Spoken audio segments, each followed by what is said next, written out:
ભાજપ મહિલા નગર સેવિકાના પતિ જુગાર રમતા ઝડપાયા। ભાવનગરના કુંભારવાડા રેલવે બ્રિજ પાસે જુગાર રમતા એલસીબીની ટીમે 6 શખ્સોને ઝડપી પાડ્યા। ભાજપના મહિલા નગર સેવિકાના પતિ સહિત 6 વિરુદ્ધ ગુનો દાખલ કરાયો।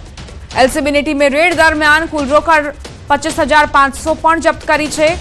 રેડ દરમિયાન 25,500 રોકડને કબજે કરવામાં આવી છે।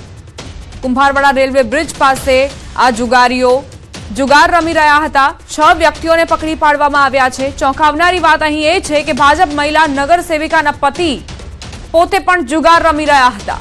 ज्यारे पोलीस अहीं ત્રાટકી त्यारे नगर सेविकाना पति जुगार रमवामां व्यस्त हता। तेमनी सामे पण हवे कड़क कार्यवाही थशे।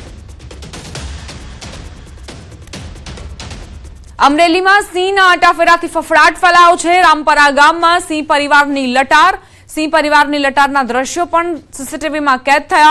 રાજુલા તાલુકાના રામપરા ગામની દિવાલ કૂદી સિંહો ગામમાં પ્રવેશ્યા।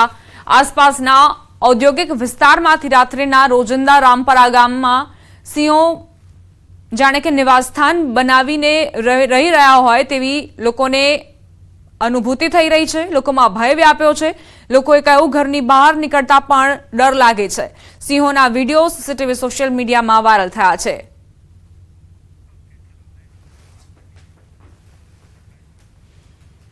ગીર સોમનાથમાં રખડતા ઢોરની સમસ્યા માથાનો દુખાવો બની છે। ન ફક્ત મોટા શહેર નાના ગામોમાં પણ રખડતા ઢોરની સમસ્યાથી રહીશો પરેશાન થઈ રહ્યા છે।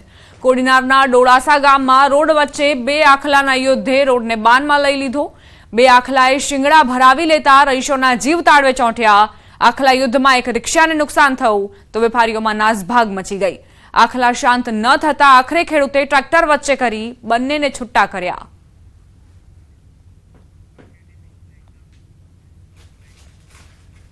समाचार खेड़ाथी बोर्डनी परीक्षामां चोरीनो विडियो वायरल थयो छे। डाकोरमां भवंस स्कूलमां बोर्डनी परीक्षामां चोरीनी घटना। धोरण 10ना गणित पेपरमां कापलीनी आपले थती होवानो विडियो।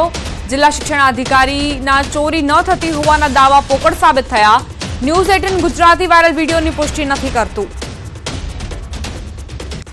बोर्डनी परीक्षा दरमियान विद्यार्थीओ कापलीनी आपले करता होय तेवा सीसीटीवी फूटेज सोशल मीडियामां वायरल थई रह्या छे।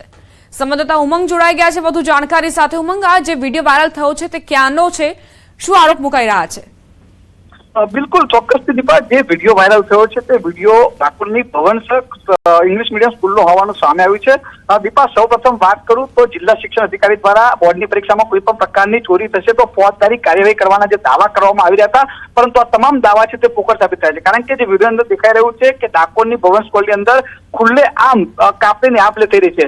બોર્ડની પરીક્ષા ચાલે છે। ધોરણ 10ના પેપરનું ગણિતનું પેપર હોવાનું વાત સામે રહી છે। ગણિતના પેપરમાં અંદર જે સુપરવાઇઝર છે તે પણ ક્લાસરૂમમાં જોવા મળી રહ્યા છે, પરંતુ તેમ છતાંય વિદ્યાર્થીઓ જે કાપલી છે તે આપ-લે કરે છે। દીપા, સૌથી મહત્વની વાત કરું તો કેટલાક સરકારી સ્કૂલના સંચાલકો દ્વારા એવા પણ દાવા કરવામાં આવી રહ્યા છે કે જે સરકારી સ્કૂલો છે ત્યાં આગળ સ્ક્વોડને મોકલવામાં આવે છે, પરંતુ જે પ્રાઇવેટ સ્કૂલોમાં જ્યાં ખુલ્લેઆમ ચોરી થાય છે ત્યાં કોઈ પણ પ્રકારની ફ્લાઇંગ સ્ક્વોડ કે અન્ય કોઈ સ્ક્વોડને પણ જિલ્લા શિક્ષણ અધિકારીમાં મોકલવા નથી આવતી। એટલે અનેક સવાલો જિલ્લા શિક્ષણ અધિકારી અને જિલ્લા શિક્ષણ વિભાગ પર ઉભા થઈ રહ્યા છે। કારણ કે આ પ્રકારે જો ખુલ્લેઆમ ચોરી થઈ રહી છે તો આટલા દિવસ થયા તો કેમ છતાં કોઈ કાર્યવાહી કરવામાં નહીં? કારણ કે દીપા, જે સીસીટીવી છે તેનું લાઈવ મોનિટરિંગ કરવામાં આવતું હોય છે, પરંતુ 4 દિવસ બાદ કોઈ કાર્યવાહી કરવામાં નથી આવી। અને જ્યારે આ વિડીયો બહાર આવે છે ત્યારે મીડિયાની અંદર વિડીયો આવતા હવે જિલ્લા શિક્ષણ અધિકારી અથવા જિલ્લા શિક્ષણ વિભાગ કેવા પ્રકારની કાર્યવાહી કરે છે તે જોવું રહ્યું છે। જી દીપા।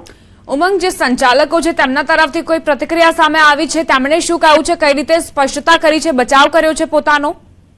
બિલકુલ ચોક્કસથી દીપા, આ સમગ્ર વિડીયો બહાર આવ્યા બાદ સંચાલકોનો પણ પ્રયત્ન વાત કરવાનો કર્યો છે, પરંતુ તેમના સામેથી કોઈ પ્રતિક્રિયા નથી આવી। સૌથી મહત્વની વાત કરું દીપા તો જિલ્લા શિક્ષણ અધિકારીનો પણ ન્યૂઝ 18 ગુજરાતીએ 2 થી 3 વખત પ્રયત્ન કર્યો ટેલિફોનિક જાણવા માટેનો કે આ પ્રકારનો વિડીયો સામે આવ્યો છે, પરંતુ તેમને કોઈ પણ પ્રકારનો ફોન ઉપાડ્યો નથી અને કોઈ જવાબ નથી। એટલે દીપા, કહી શકાય કે આ વિડીયો વાયરલ થતા હવે સંચાલકો દ્વારા શું પ્રતિક્રિયા આપવામાં આવે છે, જિલ્લા શિક્ષણ અધિકારી કેવા પ્રકારની કાર્યવાહી કરે છે તે જોવું રહ્યું છે। આભાર ઉમંગ, તમામ જાણકારી આપવા માટે। ડાંગથી સમાચાર। આહવામાં પ્રખ્યાત ડાંગ દરબારનું આયોજન કરાયું। આદિજાતિ મંત્રી કુંવરજી હળપતિના હસ્તે 4 દિવસનો મેળો ખુલ્લો મુકાયો। ડાંગી નૃત્યની ઝાંખી સાથે રાજાઓની શાહી સવારી નીકળી। ઢોલ નગારાના તાલે ધારાસભ્ય, સાંસદ અને મંત્રી મન મૂકીને નાચ્યા। પ્રથમ દિવસે ડાંગના 5 ભીલ રાજાઓનું જાહેરમાં સન્માન કરી પોલિટિકલ પેન્શન અપાયું હતું। कलेक्टर सहित वहीवटीतंत्रे 5 राजाओं ने डांग दरबार की शुभेच्छा पाठवी। राज्यपाल हस्ते मेला की शुरुआत न कराता वासुरणाना राजा धनराजसिंह सूर्यवंशीए नाराजगी व्यक्त करी हती। અને મંચ પરથી પોતાની માંગને લઈને આંદોલનની ચીમકી ઉચ્ચારી હતી, પરંતુ મંત્રી તેમજ સાંસદે રાજાને મનાવી લીધા હતા। વલસાડના સાંસદ ધવલ પટેલે પ્રતિક્રિયા આપતા કહ્યું કે રાજાની નારાજગીને સાથે મળીને દૂર કરાશે। રાજ્યના જે મંત્રી શ્રી આપણા કુંવરજી હળપતિ સાહેબ આવ્યો અને અમારા ડાંગના વિજયભાઈ પટેલ સાહેબ ધારાસભ્ય ઉપદંડક આવ્યો અને આપણા ધવલ પટેલ સાહેબ સાંસદ શ્રી આવ્યો અને મેં કલેક્ટર સાહેબ ડાંગ અને ડીડીઓ એસપી સાહેબ એ બધા મળીને ડાંગનું આયોજન બિલકુલ સારી રીતે પતી ગયું છે। ડાંગના રાજાની દરેક લાગણી અમારા માટે શિરોમાનીય છે। હજુ પણ એમની કોઈ બીજી ભાવના હશે કે બીજું પણ એમનું તરફથી કોઈ સૂચન હશે તો તરત જ એમની સાથે વાતચીત કરીને યથા યોગ્ય જગ્યા ચાહે કલેક્ટરને વાત કરવાનો, રાજ્ય સરકારને વાત કરવાનો કે કેન્દ્ર સરકારને વાત કરીને અમને રાજાઓને સારામાં સારું માન સન્માન મળે એના માટે પૂરો પ્રયત્ન કરશું। સાથે ડાંગના પ્રજાનું પણ સારામાં સારું વિકાસ થાય એના માટે પૂરું કામ કરશું।